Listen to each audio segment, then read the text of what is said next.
નમસ્કાર, આપની સાથે હું છું રાકેશ પંડ્યા. આપ નિહાળી રહ્યા છો અડીખમ ગુજરાત. મહીસાગર પોલીસ ટીમે છાપો મારી શંકાસ્પદ ડીઝલનો જથ્થો ઝડપ્યો.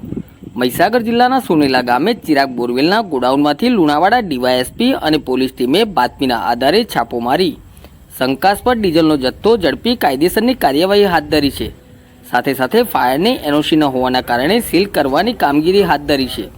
પોલીસને સ્થળ પરથી 20,000 લીટરની ટાંકીમાંથી અંદાજે 200 થી 300 લીટર શંકાસ્પદ ડીઝલનો જથ્થો મળ્યો છે. પોલીસને મળેલ બાતમી મુજબ 2 દિવસ અગાઉ 25,000 લીટર આ ડીઝલ ખરીદ કરવામાં આવ્યું હતું. તે ક્યાં વપરાયું તે દિશામાં પોલીસે તપાસ શરૂ કરી છે. પોલીસે સદર માલિકના વિરાણીયા ખાતેના પેટ્રોલ પંપના ડીઝલના સેમ્પલ લઈ ચકાસણી માટે મોકલી આપ્યા છે.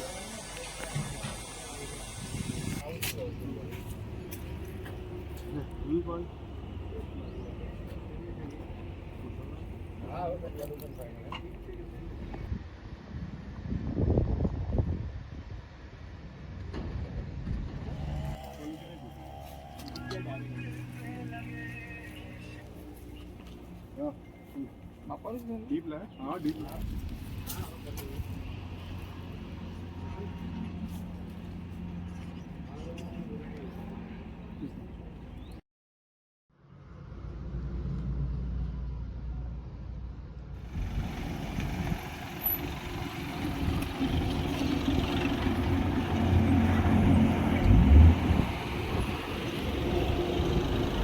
અડીખમ ગુજરાત ન્યૂઝ ચેનલને સબસ્ક્રાઇબ કરીએ અને વિડીયોને લાઇક કરીએ તેમજ વધુમાં વધુ ગ્રુપોમાં શેર કરીએ.